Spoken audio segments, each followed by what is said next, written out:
Ever wonder how global powers really measure each other up, beyond just counting tanks and ships? Well, today, we're going to dive into a pretty powerful strategic concept called net assessment. It's really the art of seeing the whole picture, and getting it wrong, well, that can have massive consequences. So let's start with the big question that really drives this whole thing. How do superpowers actually size each other up? I mean, on the surface, it seems pretty simple, right? But history is just littered with examples of how misjudging your rival can be absolutely catastrophic. And that leads us straight to the biggest pitfall in strategic thinking. Because, the most obvious approach, the one that just feels like common sense, that's often the most dangerous one. Right. If you're only focused on the numbers, the bean counting as it's sometimes called, you're totally missing the real story. It's kind of like trying to predict the winner of a chess match by only counting the pieces left on the board.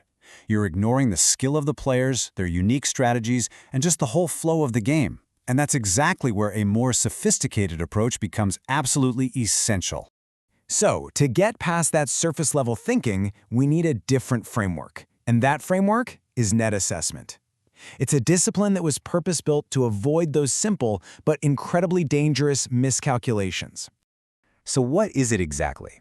Well, at its core, net assessment is the craft of analyzing the complete military balance. But here's the key difference. It's not a static one-time snapshot. No, it's all about understanding the entire nature of a long-term competition. So think of it less like trying to predict a single battle and more like diagnosing an enduring, ongoing rivalry. And this discipline really has a key architect. A man named Andrew W. Marshall is considered the pioneer of American net assessment. For decades, working from inside the Department of Defense, he developed this really unique way of thinking that went on to influence generations of strategists. Okay, so one of the best ways to truly get a handle on what net assessment is to first understand what it isn't, because it was really designed as a direct challenge to the more traditional ways of strategic thinking. So take a look at this comparison. On one side, you have the classic estimate of the situation. This is a rigid 5-step checklist that's taught to military officers for deciding what to do in an immediate battle. It's meant to be formulaic. Net assessment, though, is the polar opposite. It's flexible, and instead of focusing on one battle, it zooms way out to look at the long-term competition. A rivalry that doesn't really have a clear start or end. And it does this by asking these big, open-ended questions. And here's another key contrast: systems analysis. Now, this method is all about the numbers. It starts with a theory and tries to find data to prove it, answering these really narrow questions like, how much is enough? Net assessment just flips that on its head. It's inductive. That means it starts with all the evidence, especially the messy, unquantifiable stuff like morale, leadership, or culture, and it builds the bigger picture from there. It's not asking how much, it's asking what is the nature of this entire competition. Okay, so if it's not just counting things or following a checklist, what does a net assessor actually do? What are they even looking for? So yeah, if it's not a checklist and it's not a calculator, what's actually in the toolkit? Well, it's less about formulas and way more about having a unique lens for viewing the world, a way of focusing on what really matters in a competition.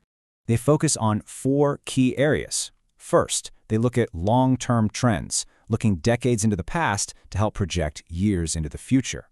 Second, they hunt for asymmetries, not where you're evenly matched, where you're fundamentally different. Third, and this one is huge, they obsess over an opponent's concept of operation. In other words, not just what weapons they have, but how their unique doctrine and culture means they actually plan to fight.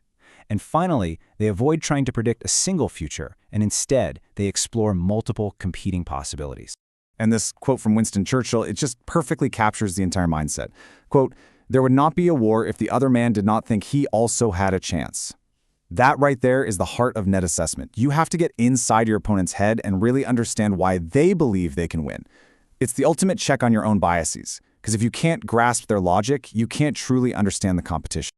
Now, this all sounds incredibly powerful, right? And it is. But in practice, doing net assessment well is, it's extremely difficult. At its very core, it requires a cultural mindset that is just very hard to maintain, especially in huge government bureaucracies. It demands a culture of relentless skepticism, of constantly asking, wait, how do you know that? And always questioning the official wisdom.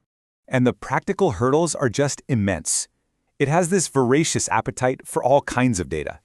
Its skeptical nature can create a lot of friction with intelligence agencies and military commands who are used to providing definitive answers. For it to actually work, it needs to be housed in a small, unique organization, totally protected from the daily political grind. And because of all this, its most insightful work often remains highly classified. So after all this, what's the ultimate value of this complex, really difficult discipline? What's the final takeaway here?